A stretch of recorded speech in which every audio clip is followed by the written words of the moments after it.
Hi hello నమస్తే welcome to Sakshi cinema నేను లిఖిత global star Ram Charan సరసన బాలీవుడ్ బ్యూటీ జాన్వీ కపూర్ నటిస్తున్న పెద్ది జూన్ 4న గ్రాండ్ గా విడుదల కాబోతుంది.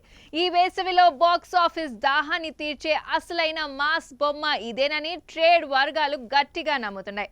ఎన్టీఆర్ దేవర తర్వాత జాన్వీ కపూర్ కు తెలుగులో ఇది రెండో సినిమా. అయితే ఈ ప్రాజెక్ట్ లోకి జాన్వీ రాకముందు జరిగిన ఒక ఆసక్తికరమైన కాస్టింగ్ ట్విస్ట్ ను డైరెక్టర్ బుచ్చిబాబు సనా తాజాగా రివీల్ చేశారు.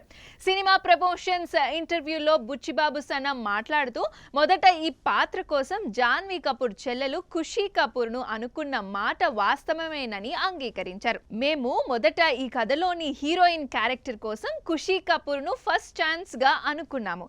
అయితే ఆ తర్వాత జరిగిన కొన్ని చర్చలు పాత్ర డిమాండ్ ఆధారంగా అదే ఇంటి నుండి ఖుషీ కాకుండా ఆమె అక్క జాన్వీ కపూర్ అయితేనే ఈ రస్టిల్ రోల్ కు 100% న్యాయం చేయగలదని భావించి ఫైనల్ గా జాన్వీని లాక్ చేశాం అంటూ బుచ్చిబాబు అసలు సిస్సలైన లీక్ ఇచ్చారు. ఒకవేళ జాన్వీ కపూర్ కాకుండా ఖుషీ కపూర్ గనుక రామ్ చరణ్ పక్కన గ్రీన్ సిగ్నల్ ఇచ్చి ఉంటే టాలీవుడ్ లో ఆమెకు ఇదొక మైండ్ బ్లోయింగ్ డెబ్యూ అయి ఉండేదని సినీ విశ్లేషకులు అభిప్రాయపడుతున్నారు.